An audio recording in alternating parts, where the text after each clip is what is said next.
이 당연한 일들을 이끌어내는데 이 많은 에너지가 사용되고 국가 역량이 소진된 것에 대해서 참으로 황당하다는 생각이 듭니다.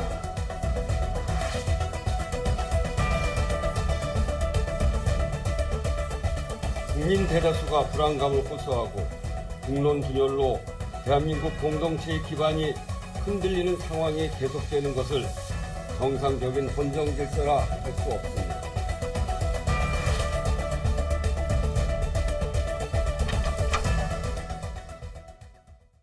안녕하십니까, 조경건입니다.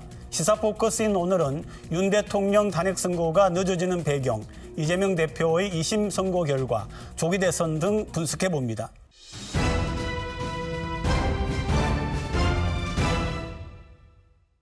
심층 토론, 오늘은 탄핵 전국과 4월 전망 다뤄보겠습니다. 나오신 분 소개합니다. 김주희 부경대 교수 나오셨습니다. 네, 안녕하세요. 차재원 부산 가톨릭대 교수 나오셨습니다. 네, 안녕하십니까. 한덕수 국무총리 헌재 결과가 나왔지 않습니까? 네. 어떻게 보셨습니까? 저는 뭐 혹시나가 역시나가 아닐까라는 생각이 듭니다. 뭐 아시다시피 지난번 최상목 권한 대행이 만약 헌법재판관을 임명하지 않은 부분에 대해서 헌법재판소가 헌법 의무 위반이라고 판결을 했거든요. 그렇다고 한다면 한덕수 당시의 총리에 대한 탄핵소추 사유 중에 가장 핵심적인 것이 국회에서 추천한 3명의 헌법재판관을 임명하지 않았다는 것이었거든요. 그렇다고 한다면 뭐 미리 그럼 답은 나와 있는 셈이죠. 그렇다고 그러면 한덕수 총리 같은 경우는 당연히 헌법 위반 의무 위반인데 문제는 과연 파면할 것인가 이 부분에 대해서는 상당히 전망이 엇갈렸더랬습니다. 대통령이 탄핵된 상태에서 총리까지 만약에 파면할 경우에는 국정에 대한 그 공백이 장기화되고 그리고 또 하나는 국정에 대한 불안감이 커질 수 있기 때문에 아마 이 헌법의 의무를 위반했지만 그러나 파면을 하지 않는 그런 정도의 예상을 상당히 많이 했었거든요. 근데 그것이 역시나처럼 됐다는 것이죠. 그런데 제가 생각할 때는 그렇습니다. 공직자가 그것도 일국의 총리가 명백하게 헌법을 위반했음에도 불구하고 이것을 그러니까 여러 가지 정치적 고려로 인해서 다시 직무에 복귀시키는 그러한 사항 자체가 자칫 나쁜 선례를 남기는 것이 아닐까라는 우려를 지울 수가 없습니다. 예, 그런 점들 때문에 헌재가 보다 명확한 법리적 근거를 충분히 설명하지 못했다라고 하는 점이 사실상 비판점으로 남아 있습니다. 그러니까 뭐 일부 재판관들은 총리 직무상 의무 위반에 대한 판단 기준을 구체적으로 제시하지도 못했고 또 헌법상 책임, 그다음 정치적 책임의 구분에 대해서도 좀 모호한 표현을 사용했다라는 지적이 나오고 있습니다. 일반적인 법률들을 이렇게 적용을 할 때 굉장히 세세하게 이렇게 명시가 되어 있는데 헌법은 전문을 봐도 그렇게 아주 긴 헌법은 아니기 때문에 이 헌법을 근간으로 해가지고 판결을 할 때에는 헌법이 모든 것을 다 가지고 있지 못하니까 재판관들이 자신이 가지고 있는 어떤 정치적인 이런 것들이 개입될 수밖에 없지 않느냐 이런 시각이 있더라고요. 뭐 불가피한 측면이 저는 있다는 생각이 듭니다. 왜냐하면 사실은 그러니까 형사재판이 아니잖아요. 탄핵심판은 말 그대로 일종의 정치재판이고 그리고 헌법재판소의 구성 자체가 사실 헌법재판관들에 대한 임명하는 거 추천하는 것이 다 달라요. 특히 또 정당이 추천한 경우도 있기 때문에 헌법재판관들의 정치적 성향이 상당히 띌 수 있는 그러한 뭐 이 여건이 형성되어 있는 측면이 분명히 있죠. 각하를 했던 한 분 중 또 다른 한 분은 사실은 국민의힘에서 추천을 했습니다. 추천을 했고 그리고 기각 의견을 했던 김복경 재판관 같은 경우가 바로 조희대 대법원장이 추천했던 분이고 보수적 그 성향으로 분류가 됐거든요. 그래서 똑같이 기각을 했던 다른 분들과는 달리 이분은 그러니까 이 헌법재판관을 임명하지 않은 부분도 헌법적 의무 위반이 아니라는 판정을 했거든요. 네네. 자, 그렇기 때문에 상당히 헌법재판소가 정치적 성향을 드러낸 측면이 분명히 있습니다만 그러나 제가 생각했을 때 윤석열 대통령에 대한 부분은 또 다른 이 결과를 놓을 수도 있다는 생각이 듭니다. 왜냐하면 윤석열 대통령의 이번 그 개헌과 내란 행위에 대해서는 명백한 법리적 기준이 있기 때문에 아무리 정치적인 성향이 다르고 추천자가 다르다고 하더라도 그 명백한 법리 앞에서는 아마 의견이 달라 달라질 가능성은 저는 적지 않을까라는 생각이 듭니다. 실제로 뭐 일부 결정문에서 그 정치적 판단으로 비춰줄 수 있는 표현이나 이런 것들이 많이 포함돼서 좀 논란이 일어나기도 했었습니다. 뭐 하지만 어쨌든 헌재가 더 법리에 충실해서 결정문을 작성해야 한다라고 하는 요구도 많이 있습니다. 그런데 뭐 헌재에서 판결을 할 때 예. 국무총리에 대한 판결에서 다뤘던 내용과 네. 또 이제 윤 대통령에 대해서 다룰 내용이 거의 유사한 부분이 많기 때문에 네. 그런 점에서 윤 대통령의 판결 결과를 유추해 볼 수 있지 않느냐 이런 이야기도 있더라고요. 일단 언론들은 일단 이번 한덕수 총리의 탄핵 심판 결과에 윤 대통령에 대한 탄핵 심판에 힌트가 없었다. 뭐 그런 없었다. 이야기를 하죠. 네네, 네네. 그런데 사실 윤 대통령과 한덕수 총리의 탄핵 소추 사유가 겹치는 부분이 바로 계엄과 내란의 그러니까 공모와 방조 부분이거든요. 그런데 이 부분과 관련해서 헌법재판소가 직접적인 판단을 하지 않았습니다. 그래서 힌트가 없었다는 이야기를 하지만 제가 생각했을 때 생각이 조금 다릅니다. 네네. 왜냐하면 한덕수 총리의 이번 계엄 행위에 대해서 적극적으로 행위를 하지 않았기 때문에 이 헌법을 위반하지 않았다는 이야기를 했거든요. 그럼 거꾸로 이야기하면 대통령의 행위에 대해서 총리가 적극적인 행위를 하지 않았는데 헌법 의무 위반이 아니라고 한다면 대통령의 그 행위 자체가 사실은 문제가 있다는 이것을 전제로 한 것이 아닐까. 그렇다고 한다면 그것도 어느 정도의 힌트를 준 것이다라는 생각이 든다는 것이죠. 네네. 대통령은 어떤 행동과 그런 게 있었다. 이렇게 이제 진단을 해 주셨는데. 일단 일부 쟁점이 겹친다는 분석이 있지만 교수님 말씀하신 것처럼 두 사안은 위헌 위법의 정도와 헌정 질서에 미친 영향에서 본질적으로 다르다라고 말씀드릴 수 있겠습니다. 그래서 사실상 두 사건을 단순히 좀 연장선상에서 놓고 비교하거나 결과를 예측하는 것은 좀 어렵고 헌재도 좀 별개의 사건으로 독립적으로 판단할 가능성이 높다고 생각합니다. 그리고 한덕수 대행이 마은혁 헌법재판관 후보자를 임명하지 않으면 또 탄핵하겠다 이런 얘기가 민주당에서 나오거든요. 가능할까요? 어떻게 보세요? 야당의 입장에서는 임명을 지연하거나 거부할 경우에는 다시 탄핵소추안을 제출하겠다라고 하기는 했는데요.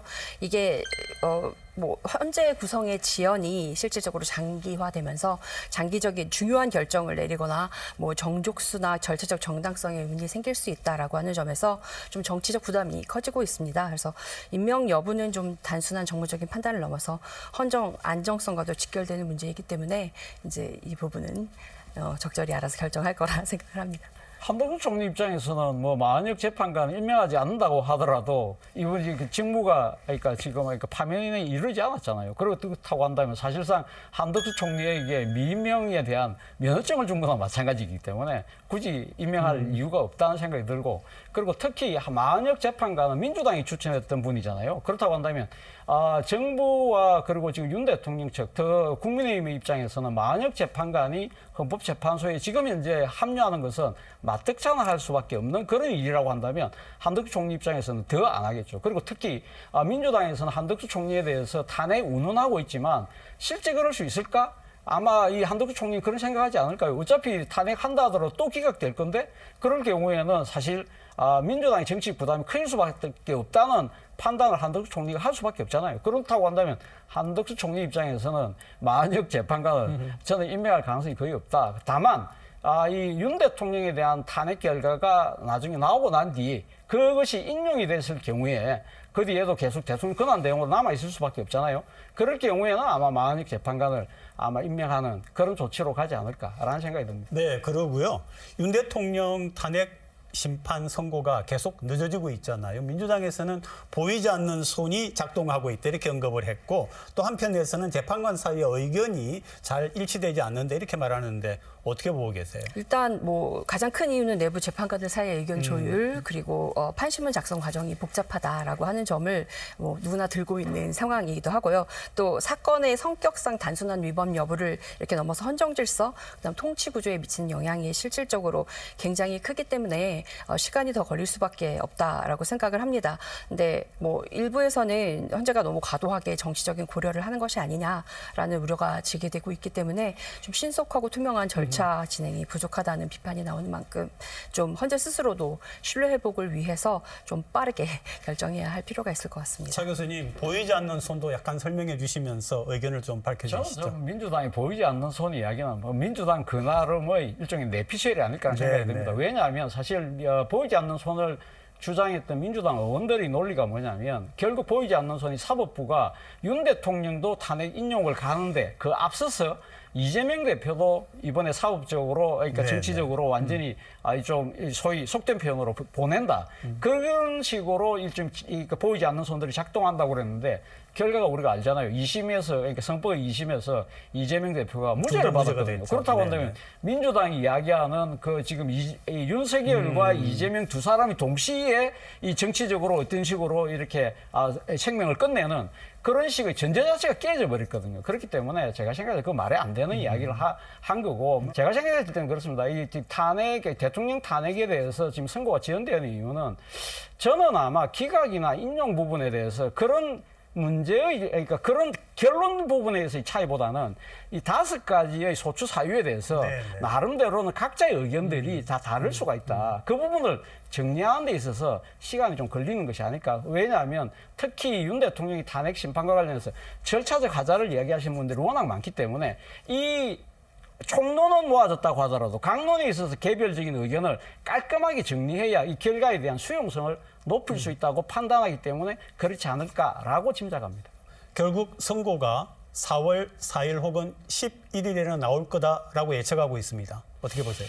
제가 생각할 때 분명한 건 그겁니다. 4월 18일 날 지금 문영배 재판관과 이미선 재판관이 지금 하니까 임기가 끝나기 때문에 그 전에는 결론을 내리지 않을까라는 생각이 듭니다만 대통령 탄핵의 선고가 상당히 지연되면서 진영 간의 대립과 갈등이 너무 커지고 있잖아요. 그렇다고 한다면 아마 지금 그 헌법재판소 입장에서 여러 가지 사안을 고려하겠지만 말 그대로 조조익선 빠를수록 좋다. 이 사회적 갈등을 빨리 끝내기 위해서라도 저는 좀 굳이 말씀하신 그 날짜에 연연하지 말고 하루라도 빨리 좀 이래 결론을 내려줬으면 하는 바람입니다.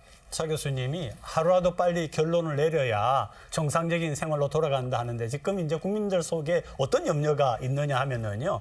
어떤 선거의 결과가 나오게 되면은 정당들이 여기에 대해서 받아들이고 또 이제 거리에 나와 계신 분들도 받아들이고 해야 되는데 그렇게 한 후에 이제 민생과 경제를 살려야 되는데 야, 과연 그렇게 할까? 이런 우려가 있는데 어떻게 보세요? 어쨌든 대한민국이 그 정도로 엉망인 국가는 아니고 일정 부분 시스템에 맞춰서 돌아가고 있기 때문에 그런 상황까지는 몰리지 않을 거다라고 생각하고 그랬으면 좋겠습니다. 저는 상당히 지금 탄핵 국면에서 여러 가지 갈등과 이런 것들이 있습니다만 저는 아마 빠르게 어떤 결과가 나온다 하더라도 아마 나름대로의 이 정치적인 검도를 지키면서 저는 빨리 사회적 질서를 회복할 수 있는 쪽으로 가지 않을까 하는 생각이 드는데 문제는 이와 관련해서 가장 중요한 대목이 하나 있습니다. 누구냐면 이 모든 사태의 당사자인 윤석열 대통령이죠. 윤석열 대통령이 내가 어떤 헌법재판소의 결론이 나온다 하더라도 내가 그걸 깔끔하게 승복할 것이라는 그 말 한마디가 저는 이 시점에 가장 중요한 것이 아닐까라는 생각이 듭니다.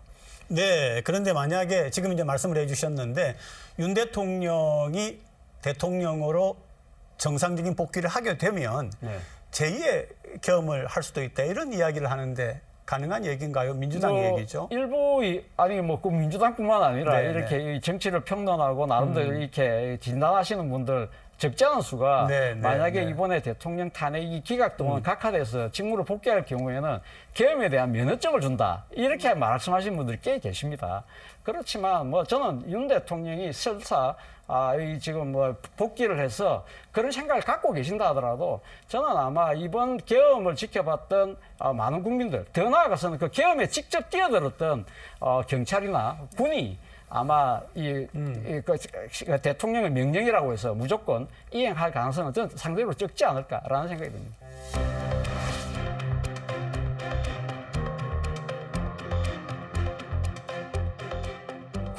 군대와 선관위의 군대를 나뉘었고 정치인을 체포 명령을 했다. 이 5가지 중에 하나만이라도 만약에 이 인용이 되는 사안이라고 한다면 대통령이 빠져나가기 쉽지 않다.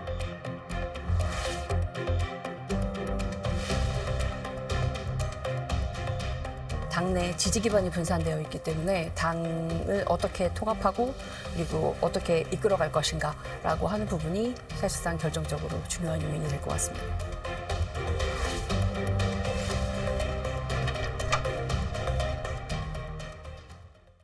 자, 이제는 이재명 더불어민주당 대표의 2심 선고에 대해서 잠깐 훑어보겠습니다. 자, 차 교수님. 네. 두 건 다 무죄가 나왔어요. 저는 그런 생각을 해봅니다. 그러니까 지금 허위사실 공표 이 부분, 이걸 이제 선거법에서 사실 위반하면 사실 뭐 이거 피선거권을 박탈하는 아주 엄한 지금 우리가 지금 이렇게 처벌을 하는 조항을 갖고 있습니다만 이 조항을 계속 갖고 가야 되느냐에 대해서 심각한 고민을 해볼 단계가 아닐까라는 생각이 듭니다. 미국 같은 경우는 수정헌법 1조가 표현의 자유거든요. 그렇기 때문에 미국에서는 선거에서 허위사실 공표죄로 처벌하지 않습니다. 물론 단지 선거 과정에서 아주 상대 후보에 대한 험한 말을 해서 명예훼손을 한다든지 아니면 선거 사기에 해당되는 경우는 처벌을 하지만 허위사실 공표만으로는 처벌하지 않는다는 것이죠. 네네. 그리고 유럽 같은 경우도 상당수의 나라에서 형사처벌을 하지 않고 민사적으로만 문제가 생겼을 때 처벌하고 일본은 물론 형사적으로 처벌합니다만 그것이 아주 엄격하게 아주 제한된 차원에서 지금 한다는 것이죠. 그리고 사실 우리나라 선거법도 어떤 취지로 계속적으로 변해왔냐면 돈은 묻고 입은 풀어라 했어요. 네네. 그렇기 때문에 적극적인 오히려, 오히려 적극적으로 표현의 자유를 이야기를 해왔던 측면이 있기 때문에 이제는 제가 생각했을 때 국민적인 민도도 높아지고 그리고 소위 말하는 디지털 미디어 시대가 된 만큼 정치인들이 선거 과정에서 조금 과한 말을 하더라도 사상의 공개시장에서 논박을 통해서 이 유권자가 심판하는 쪽으로 가는 것이 맞지 않을까라는 생각이 듭니다. 지금 이제 두 개를 묶어서 어떻게 제가 질문을 드릴 거냐 하면은 무죄 판결이 나온 부분 그리고 무죄 판결의 근거가 행위가 아니라 인식에 따른 발언 이건 뭐 자유롭게 할 수 있는 거 아니냐 이런 거였거든요. 어떻게 생각하세요? 어쨌든 그런 해석의 차이 때문에 한쪽에서는 사법부의 정치화, 또 한쪽에서는 뭐 정치적 명예 회복 이렇게 얘기하면서 계속해서 논란이 좀 지속되고 있는 부분이 없지 않아 있고 또 이제 이 부분이 결국은 대법원에서 이제 어떤 식으로 판결되느냐가 앞으로의 방향성에 실질적인 이제 중요한 쟁점이 될 것이다라는 생각이 듭니다. 네. 그리고 검찰이 대법원에 상고를 했죠. 네. 633 원칙 이런 얘기가 나오던데 네. 어떻게 전망하세요? 저는 글쎄요. 그러니까 이번에 이재명 대표에 대한 그 선거법 2심이 무죄가 나왔잖아요. 만약에 유죄였다고 한다면 대법원 입장에서는 좀 서두를 수 있는 측면이 분명히 있지만 무죄가 됐거든요. 그런데 네. 만약에 무죄가 됐는데 633 원칙을 그대로 갈 수 있을까? 저는 좀 고개가 갸웃거려져요. 왜냐하면 사실 무죄가 된 상황에서 윤석열 대통령이 탄핵안에 인용될 경우에 바로 조기 대선 국면으로 들어가거든요. 그런데 조기 대선 국면으로 들어가서 이재명 대표가 만약에 야권의 후보로 이 공식 선거 운동에 뛰어들 경우에 이 경우에 이 무죄를 갖고 어떤 식으로든 판결을 하려고 대법원이 이렇게 서두를 경우에는 오히려 선거에 법원이 개입한다는 그런 비판이 휩싸일 수 있다는 것이죠. 그렇기 때문에 그럴 경우에는 심각한 국론 분열, 상당한 정치적 저항 이런 것들을 아마 법관들도 상당히 유념할 수밖에 없을 거라는 생각이 들기 때문에 만약에 조기 대선 국면으로 접어들 경우에는 아마 제가 생각해서 선거 결과까지 보고 난 뒤에 최종 결심을 하지 않을까 생각이 듭니다. 그런 점 때문에 사실상 지금 말씀하신 것처럼 선고 시점은 좀 유동적일 것 같고요. 핵심은 좀 허위성 인식, 그다음 표현의 자유 사이의 경계를 대법원이 어떤 기준을 가지고 그 판결을 하고 제시를 할 수 있느냐라고 하는 부분이 될 것 같습니다. 조기 대선 얘기를 이제 나눠볼 건데요. 사실 조금 조심스러운 측면이 있습니다. 조기 대선이라고 하는 거는 어떤 선거의 결과를 전제를 하는 거니까 그럼에도 불구하고 우리 국민들 또 이제 시청자분들이 이 부분을 굉장히 궁금해 하시기 때문에 헌재 판결을 기다려야겠지만 조기 대선의 가능성 어떻게 보세요? 글쎄요. 저는 사실 많은 분들이 그런 이야기를 하시는데요. 지금의 헌법재판 8명의 의견이 지금 나눠져 있어서 상당히 힘들다. 그래서 일각에서는 사실 어떻게 보면 3명 이상이 각하 내지는 기각 의견을 내기 때문에 아마 대통령이 직무 복귀를 많이 또 이야기하시는 분들도 계세요. 그런데 저는 그렇게 생각을 합니다. 이번에 대통령의 탄핵 소추 사유가 5가지거든요.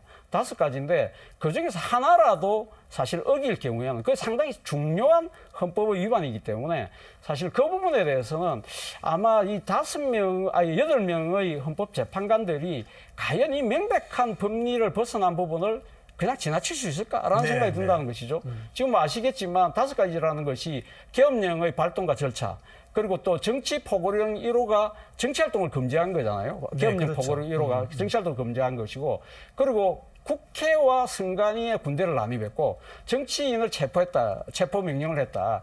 이 5가지 중에 하나만이라도 만약에 이 인용이 되는 상황이라고 한다면 대통령이 빠져나가기 쉽지 않다. 그렇다고 한다면 저는 조심스럽지만 아마 대통령 탄핵의 인용을 가능성을 좀 더 높게 점치는 편입니다.